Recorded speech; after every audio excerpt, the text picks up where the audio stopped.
This is Gene Therapy for Hemophilia, Dream or Reality, a show on behalf of the Canadian Hemophilia Society. Here's your host, David Page. Hi, welcome to the podcast series Gene Therapy for Hemophilia, Dream or Reality. I'm David Page. I've been a volunteer, a staff person, and now part-time consultant with the Canadian Hemophilia Society for more than 40 years. Over that time, I've witnessed tremendous advances in care and treatment for people with hemophilia. Gene therapy has been a dream for most of those 40 years. However, the question remained, was it just a dream or would it become reality? In the last year, gene therapy for hemophilia A and B have been approved in the US, Europe, and most recently for hemophilia B by Health Canada. But are they for everybody? In this podcast, I will ask 4 people with severe hemophilia A, all members of the Canadian Hemophilia Society Blood Safety and Supply Committee, to debate the question, if gene therapy for hemophilia A were available in Canada tomorrow, would you want to receive it? Let me introduce our debaters. For the yes side, CLEAVEN Pagani from Edmonton, Alberta. Hi, thanks for having me on the show. And Rick Waines from Victoria, BC. I am coming to you live from the unceded territories of the Lekwungen people, known today as the Esquimalt and Songhees nations. I'm pleased to be here.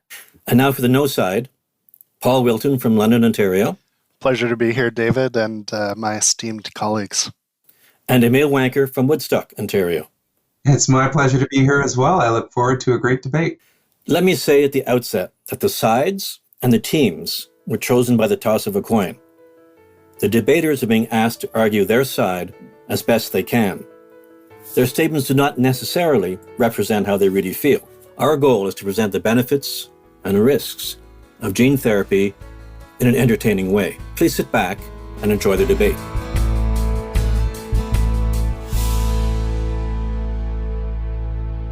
To get things going, CLEAVEN Pagani for the yes side, you have 90 seconds to tell us why, if hemophilia A gene therapy were available tomorrow, you would want to receive it.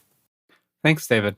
A big thing for me would be the ability to travel more easily. I've always wanted to do like a long backcountry biking trip or canoeing or hiking trip.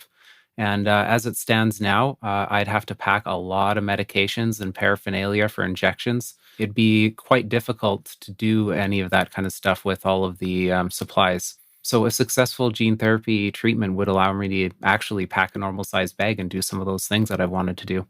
I also work away from home sometimes, and bringing medication that needs to be refrigerated can be an issue, especially during long, hot road trips. And in the winter, it can be particularly troublesome when attempting to keep medication from freezing in our 40 below weather like we had here in Alberta 2 weeks ago. So gene therapy would eliminate that problem for me. Another one is that clinics currently give out about 1 to 3 months supply of coagulation products. Gene therapy would free me from being tied to the clinic. You know, some people might want to take a job or go to school in a foreign country, and that would be made possible, or at least much easier, if you didn't have to keep going back to the clinic for products. Lastly, I could potentially avoid more joint surgery. I've had an ankle surgically fused due to the pain and joint damage. The other ankle is quite damaged and painful as well, and the continuous factor VIII from gene therapy might make it possible to avoid another ankle surgery. And now Cleveland's teammate from Team Yes, Rick Waines. Go, Rick. So I guess for me, as I am getting older, I have some anxieties about venous access. I also have some anxieties about ending up in a care home with staff who are needle phobic and unable to, gain venous access. And despite the fact that we have subcutaneous options these days, I'm still not crazy about taking care of by folks who may not be able to handle that treatment. I also feel like as I get older, the burden of treatment seems to be sort of exponentially higher. The older I get, I have less patience for my medications. And while that might seem like a triviality, I guess I feel like it's actually a psychological burden that I would be delighted to be freed from. And also just having the psychosocial break from having lifelong chronic life-threatening diseases would be a great benefit just to my mental health and well-being. And I think that's about my time. Very convincing arguments from the yes side. And now the no side, arguing that they would not be interested in hemophilia A gene therapy, even if it were available tomorrow. From Team No, Paul Wilton. 25 years ago, I was so excited about gene therapy. Hemophilia could be one of the first genetic diseases to have a cure. In a very dark sort of competitive way, us bleeders could claim to have bragging rights. Our disease is cured before yours.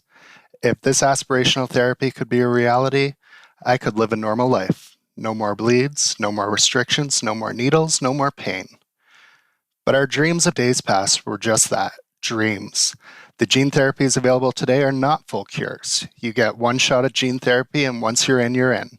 It cannot be retracted or repeated. The outcome of gene therapy for an individual patient cannot be predicted. For all those guys out there with commitment issues, this may not be the therapy for you. And for all you bleeders who lived through frequent hospital visits and traumatic poking and prodding, recipients of gene therapy can expect many hospital visits and blood draws in the first months after administration.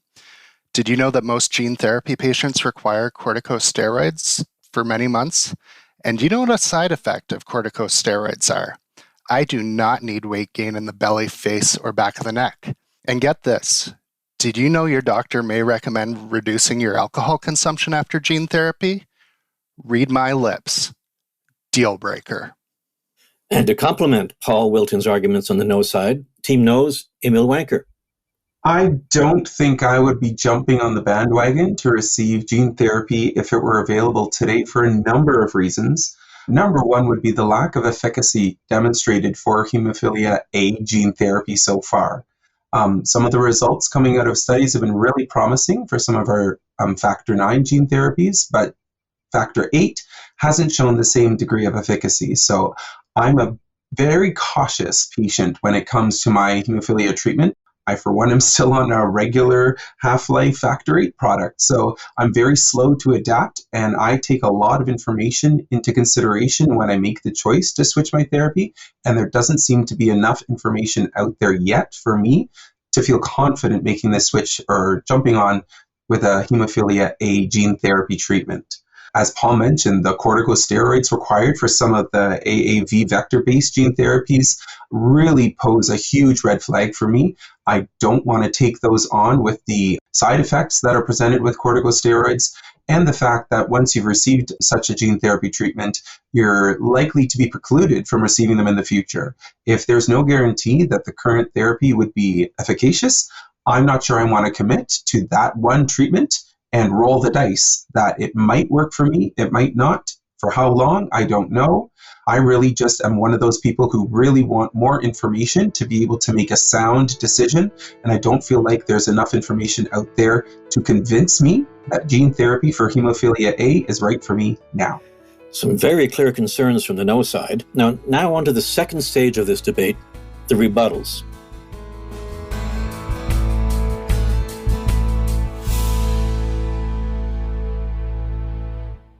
The no side goes first. Paul Wilton and EMIL WIJNKER, please give us your reaction to the arguments from the yes side. I really appreciate CLEAVEN's argument for travel. I get that 100%. I love to travel myself, and taking all of the factor replacement therapy paraphernalia with you as you travel is a huge pain in the butt. I'm not so sure, though, if gene therapy would really get rid of all of that, especially at the beginning of treatment. Considering all of the follow-up that's required at the outset of gene therapy, right now I don't think it would pose an immediate solution to some of those concerns, but I certainly hear that argument 100%.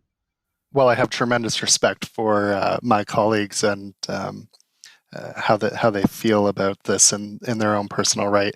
I would say Cleaven's risk tolerance is quite higher than mine. I would look at the risk benefit different than him. With the risks of gene therapy, it would seem to outweigh the convenience of some of the things he mentioned around supplies and freezing and keeping things cold. And now CLEAVEN PAGANI and Rick Waines from the yes side, and I'd like to hear more about the arguments around efficacy, because these therapies do bring people up to a mild hemophilia level, and that would be quite attractive in terms of lowering bleed rates. So please go with your rebuttals. I've been on emicizumab for a while yet, and I have had the benefit of having presenting now as someone with mild hemophilia. It's been a great change for me. There's still a great many barriers to, I guess, really what we're talking about with this is dreams, I think. And if you have dreams of spending a year overseas, or and who hasn't had those, they've never been accessible for folks and with hemophilia A. And I guess as I get older and I think about some of those unfulfilled dreams, I think seriously that gene therapy could provide an avenue for some of those long-held desires to find a place, or at least to experience some of the things that other folks get to. I could jump in as well. I agree with my colleagues that the use of corticosteroids sounds like a potentially terrible situation. There are lots of side effects that are known. I guess my rebuttal to that is it's only a temporary situation. Might be able to suffer through a small time frame of having to use corticosteroids. But once that initial immune reaction is settled, then life can hopefully resume normally. Regarding the one shot is all you get argument there that was raised, I agree that there's no chance to use gene therapy again due to the limitations of the AAV vector delivery. But I guess I'd like to have some optimism that researchers will find another more effective delivery system that won't rely on AAVs. And so if I could get another couple of years of protection using the current gene therapy now, maybe a more efficacious gene therapy will be made available in 5, 10, 15 years down the road.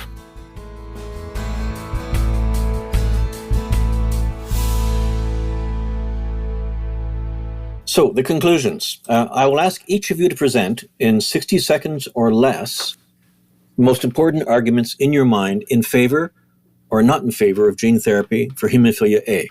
So again, in random order, we start with Emil. The most important argument for me that would convince me to receive gene therapy for hemophilia A, and which is probably why I'm hesitant at the moment, would be the lack of, I suppose, a guarantee. And I think that might sound a little harsh, because I don't think in medical treatment we can ever have a guarantee that a treatment would work. But I think the lack of hard evidence to support a likely or a highly likely positive outcome for hemophilia A and a highly likely long-term positive outcome is one that is holding me back at this point. And next, CLEAVEN PAGANI. I guess I just want to say, we know that there's a bunch of risks to gene therapy. We know that the test groups aren't statistically very large, but if I had the opportunity to take it now, I might consider it to help collect data for future generations. I'm a father. I have daughters or grandchildren potentially someday that could be affected by hemophilia, and I'd want to help be one of those data points to make gene therapy better and more attractive option for potentially them in the future. Interesting. And now Paul Wilton. My dream of yesterday hasn't kept up with the reality of today. I'm now on a factor replacement therapy where I no longer need frequent infusions or to keep a constant eye on my factor levels. I can quickly and painlessly infuse every 2 weeks. The average factor level 3 years after gene therapy for hemophilia A is in the range of my current therapy. Some people get great results with gene therapy, but some people get no results. Gene therapy's results don't last. They say never buy a car in its first model year. Wait and let them work out the kinks before you make your purchase. I'm happy to let the eager beavers go first and leave my options open for potentially more predictable and less risky future generations of gene therapy. I can understand why for older generations, even the greatest generation, they would be eager to act now. But us younger folks can make a calculated gamble to wait for something better in the future. The equation has changed. The benefits of gene therapy are too low for me and the risks too high. And finally, Rick Waines. Yeah, I guess for me, I'm reminded of on the Blood Safety and Supply Committee when we hear about a treatment that, to my ears, seems like bonkers. I think of rebalancing agents. When I first heard about them, I think a number of us were like, this is a wacky way to treat a bleeding disorder, getting your system all out of, affecting the balance of your clotting cascade in order to stop bleeding. But then I'm at these conferences and somebody stands up and talks about the rebalancing agents as being the only thing that works for them. And I guess what I feel like with gene therapy for factor VIII is that, we all have different risk reward rubrics. We all have different ways to calculate what is going to help us lead our best life. I would want to have the ability to make those informed decisions on my own based on the information that I can get from organizations like CHS or even a podcast like this. And so I would want to have those options available for folks who feel like that's going to be the right move for them. Thank you to our 4 guests for an entertaining and stimulating debate. We hope that it has succeeded in laying out the benefits and risks of gene therapy for hemophilia A. To learn more about gene therapy, we invite you to visit the CHS Gene Therapy Education Program at www.hemophilia.ca and watch out for a future debate on gene therapy for hemophilia B. Above all, it is important to talk to your primary medical provider or hematologist to better understand if gene therapy is the best option for you. For more information, we invite you to check out more episodes in this series, Hemophilia Gene Therapy, Dream or Reality.